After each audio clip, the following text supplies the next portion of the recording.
Lagi nangangaray. Tapos, Wala ka bang mga dulas-dulas before? Ano bang nangyari sa'yo? ano, Same lang sa motor, yung mga ganyan. Ha? Matagal na putol yung grabe ganyan. Yun. Kaya sa, mahalaga kasing malaman natin yan kasi kahit yung mga Ano yung old mga fracture, liniment? kahit yung mga Mga old liniment, fracture, pampahid. once na natabig yan ang hindi Meron pa maganda. ganito. Diba nakaganito yung clavicle natin? Pag na-fracture, Yun yung bumangat pinahit siya. yan. Sa'yo, nakaganyan. Kaya pag tinabig yan ang hindi marunong, bumangat yan ng gano'n, balik ka sa zero yung pain. Kasi naglaman na yan eh. Tama yun. Mas maganda sabihin nyo yung may mga fracture kayo before.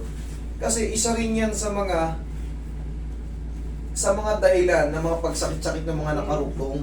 Okay? Kaya mabilis lang i-trace. So ito, mayroong fracture siya sa ano.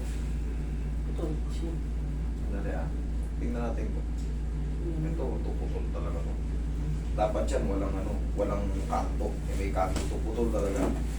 Dito na tayo mag-focus, hindi na natin pakikialaman yun kasi aangat yun eh. Once na tiniinan mo, aangat yun. Ngayon, pag na humiwala yun, siyempre, yung may-ari ng katawan, sasakit yun kasi matatanggal yung pinaglamanan na yan eh. Pag pinakailaman mo yan, mababaklas siya. Siyempre, aray-aray ka. Pero hindi mangyayari yun kasi para saan pa aral-aral tayo sa ano, para hindi masaktan yung mga tao.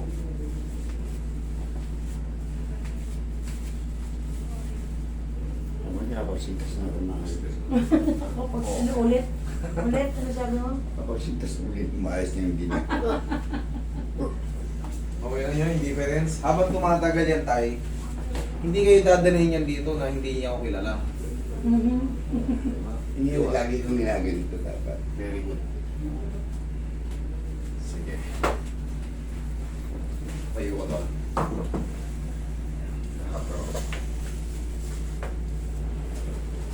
Okay, higa kang panagilid. Parin mo muli yung maganda mong shoes. Usog ako din yung pag ganito, pangalaglag ako. Yan. Thank you.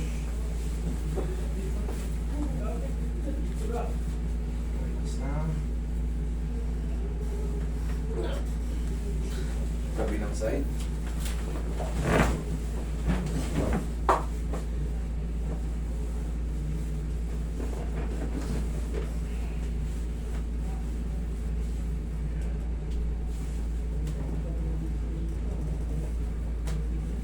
Okay, tapa. Lagi siyang namumuli ka. Ano yung nagka-cramp yung mga muscle Oo. niya dyan sa legs? Baka Kahit tulog, biglang magigising ganun. namumulikat ka. Yes. Kumakain ka ba ng saging? Baka bumababa yung ano niya, magnesium, potassium niya. Ay, totoo. Yun yung ano eh. Pagka kayo palagi na nagka-cramps, baka i-check nyo rin yung mga ano nyo. Potassium. Potassium, magnesium, baka masyado na Minsan Yun, bumaba. Yun ang negative ako doon sa ano, potassium. Siya, Siya may cramp. bigla ganun. O kasi, talagang magre-react sa muscle yan. Kailangan nyo kumain ng saging, yung sabaw ng tulya, halaan, ng mga tahong, Pero yan. mas magaling yung sawa, no?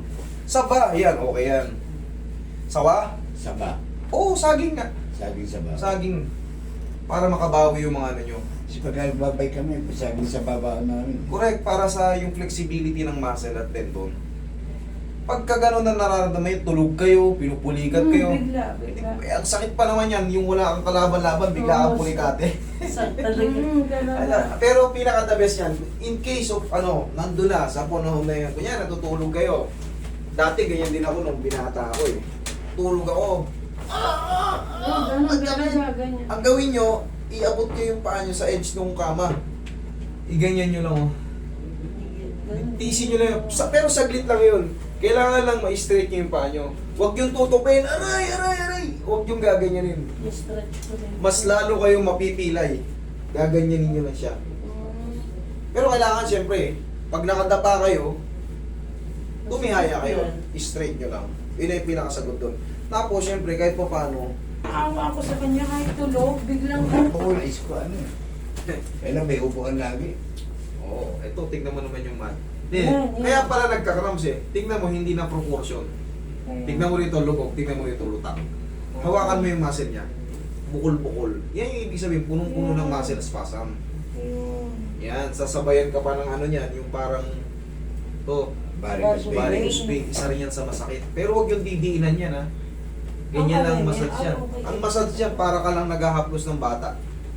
Nadidiinan siya ng konti lang. Kasi hindi rin pwedeng ano yun yan, yung durugin, yung sabi, gaganyan. Hindi. Kailangan yan, haplos baby lang yan. Medium type lang palagi, medium to soft. Hindi ba kayo nag-special appointment? Sabado Linggo. Puno na yung mga ano namin. Puno na daw yung 14 eh, sabi niya. 5 araw, hindi kaya. Tapos, kasalang ako gandang ganito.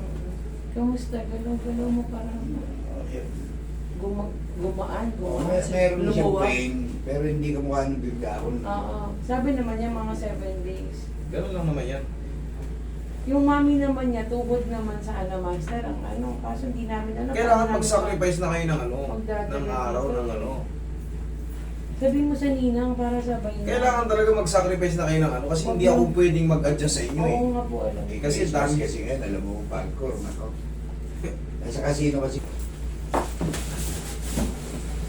Grabe ang mga muscle mo pala dyan.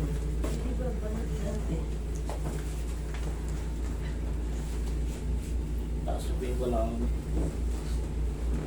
Ay ko, nanigas na. Sige. Wala ka na talagang workout siguro Wala eh. na nga. Yun lang naman ang sagot dyan. Inat-inat tayo kahit papaano. O, inhale.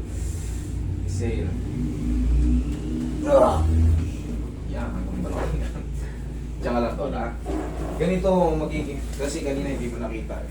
Ganito tol, kahit papaano.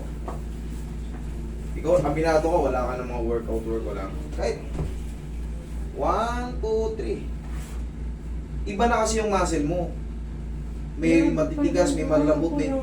Kahit ikaw na kumapa eh, iba na siya, hindi na siya yung pag kinapa mo diretso lang. May mga matitigas, may lubog, biglang tigas. Kaya nagre-react ng ganun. Tapos syempre wala na tayong stretching. Ganyan. 1, 2, 3. 1, 2, 3. Ganun na kabilis. Hindi kailangan sakarin para ano. Tapos syempre haplusin mo lang ng pagmamahal ng pao. Tapos konting-konting ano. Jogging din tayo. O walking, upo.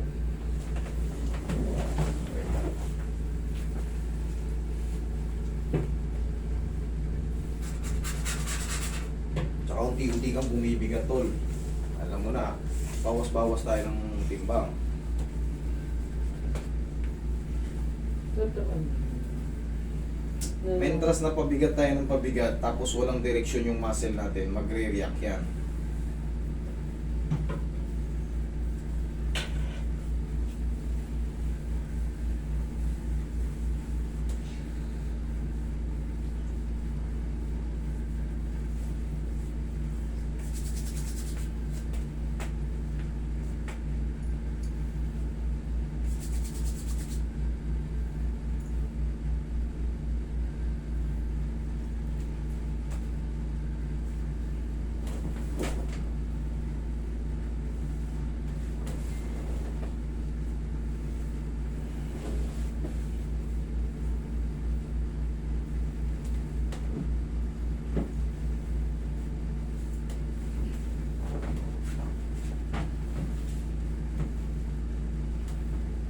Okay, tol, check mo yung katawan mo kung ano.